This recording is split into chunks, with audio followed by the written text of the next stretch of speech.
Let's talk about some weird and strange idioms in English. And an idiom is a fixed set of words that have a particular meaning that's very different than the meaning of the individual words. So if I say something is a piece of cake, many of you may be familiar with this idiom. I'm not talking about food, I'm just saying that something is easy. And that is also, it's a bit of a strange idiom as well.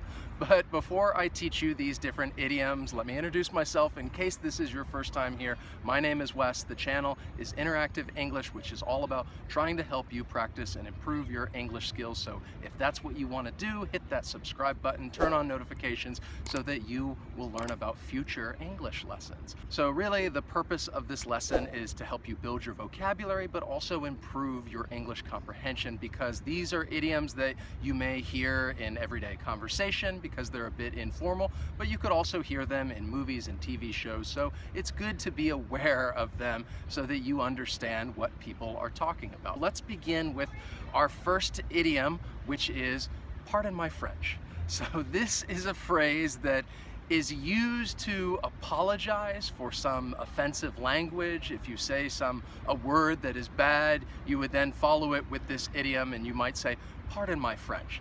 If you were to say like, this is bullshit, pardon my French. It's almost like you're trying to say that the bad word is part of another language. But this idiom is used in really a specific context. If you're talking to another person or perhaps a group of people and you kind of want to show respect and you want to be polite, but for some reason you really need to say this bad word, that use this offensive language, so you would follow it with pardon my French. It's like you're trying to say that, well, hey, this is not the way I normally speak. I do not use this language, and you would say something that might be offensive and then follow it with pardon my French. Now, this is not to say I don't get a ration of shit in every conversation. Pardon my French. Pardon my French. Today's been a gosh dang motherfudging sugar show. The fact is, the industry is all of us by the balls. Pardon my French, Your Honor.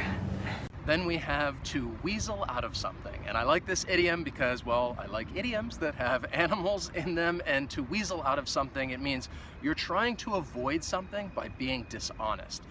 And I think we could all relate to this idiom if you have some housework to do. I know that I have housework that I have to do.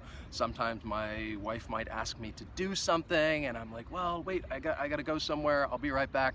And yeah, I try to weasel out of doing the housework. I think, again, we can all relate to this one, to weasel out of something. Hey, Stroker, $10 for the cage. Don't weasel out on me. I'd be taking an even bigger risk if I didn't hand this to you personally. You're not gonna weasel out of my deal again.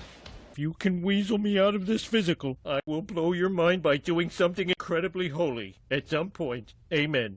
Hold your horses. This is, well, I think this is actually probably one of the more common idioms, and it just means that you're telling somebody to be patient, to wait a moment, calm down, relax, hold your horses. And it is a very strange idiom because I have no idea how hold your horses somehow became be patient, but that's the way it is. So this is good idiom if you want to use it and tell somebody, hey, just be patient, just calm down, wait a second, hold your horses. Hold your horses, I'm coming. Well, apparently it is, because this is taking forever. It's forever. Hold your horses. Con 39, this is dispatch. Come in. Yeah, hold your horses. Down in front. Come on, sweetie. Hold your horses, buddy. The next strange idiom is pot calling the kettle black. And this idiom is used to point out hypocrisy. So if there's a situation and you're trying to point out this hypocrisy, you would just say that statement. You'd say, well, that's the pot calling the kettle black. So to help give you a little more context and meaning, say that you are trying to weasel out of something. And I tell you, like, hey, you should not avoid this, you should do it, you should not try to weasel out of it. And then later on, you learn that I am also trying to maybe weasel out of the same thing or something else. And then you would tell me, you point out that hypocrisy, and you would say, well, that's the pot calling the kettle black. Why don't you go put some clothes on?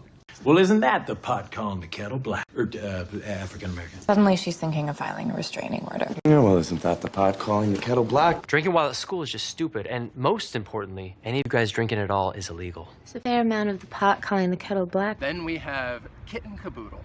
And this weird idiom means, well, the whole group of something, of people, the entire amount, all of something.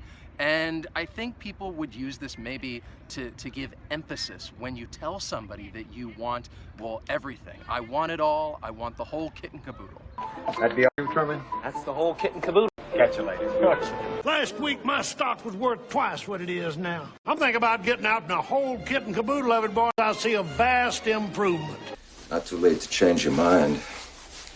A lot of good cops want to drop the whole kit and caboodle. Who wouldn't? Then we have tongue-in-cheek. And this idiom, yeah, the meaning is very different than those individual words, because this idiom means that you are just not being serious. You're making a joke, but maybe you're saying it in a serious way, like you're being sarcastic, and you could say that, well, it's just a little tongue-in-cheek. And I think often you might hear people use it in that way. They're telling somebody else, they're explaining that they're just joking, that they're being sarcastic, and you would say, yeah, it's just a little tongue-in-cheek. After he was threatened by a group that somewhat tongue-in-cheek called itself the Gay Mafia. You're as straight as an Oklahoma highway. Seems like kind of an opportunity missed. Would have been funny. Well, I feel that they were just trying to be tongue-in-cheek. Ah, a winky face. I guess that could be helpful if I'm saying something tongue-in-cheek. Here is a very weird idiom, and that is wet behind the ears. And it has a pretty, well, straightforward meaning. If you would describe somebody as wet behind the ears, you're basically saying that they're inexperienced. And I don't know how this came about, that wet behind the ears became somebody who's inexperienced, but it's good to know. And I could say that, yeah, when I first started making these video lessons, I was wet behind the ears. I felt a little uncomfortable being in front of a camera. The quality of the videos were not that great. And yeah, it was because I was wet behind the ears. You graduated 6 years ago, so you're 27, 28? Yeah. Well, you don't look it. Thank God my last assistant was only 23 and still wet behind the ears. In fact, he even knew when some wet behind the ears FBI agent decided to put some informant in my cartel. Next is gung-ho. And if you say that you are gung-ho, it means you're very excited and eager to do something. I am always gung-ho to teach you guys new English lessons each week, especially ones that help you build your vocabulary. That is something that I am gung-ho about. And I hope that you are gung-ho to hit that like button. Why don't you let your new assistant take all this down? Wow, you were gung-ho. You're getting a new assistant? We were all pretty happy when Jeff came around. He became really gung-ho about Ovid's documentary. Yes, his arm is paralyzed. Yes, his legs are paralyzed. Why is everyone so gung-ho to connect those two conditions? Then we have a very weird idiom, which is mind your P's and Q's. And in my opinion, I think this idiom is perhaps a bit older. It's not one that I have heard in quite some time. And what it means, if somebody tells you to mind your P's and Q's, they're really telling you to mind your manners, to be careful about the way that you behave. And I think people might use it more often if you're talking to somebody, perhaps a child or somebody who's just really being very immature. You could tell them to mind their P's and Q's. That's right. Capital City Tbilisi and former member of the Soviet Union. And we kindly request y'all mind your P's and Q's. Now, I want everybody to mind their P's and Q's. That means no effing and jeffing. The next idiom is a bull in a china shop. And often you would say that perhaps you're talking about a person, and you would say that someone is like a bull in a china shop.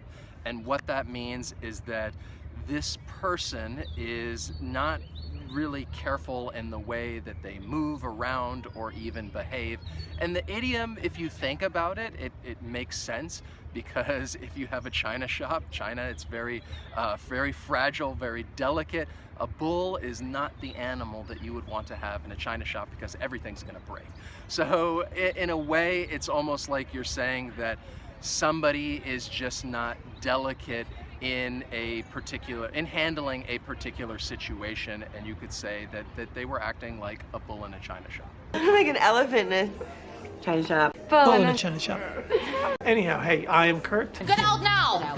Get out, bull in china shop! Out of my house! Oh, Temple, this is why I come to find peace, dog. You're coming in here like an emotional bull in a china shop. Then we have this strange idiom, to bite the dust. And I really like this idiom because I am a fan of Queen, and they have a famous song called Another One Bites the Dust.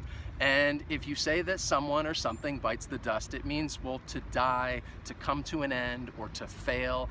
So if you don't succeed at whatever you were attempting to do, you could tell somebody, yeah, like I was trying to jump over this on my bike and I just bit the dust. I did not succeed, I failed.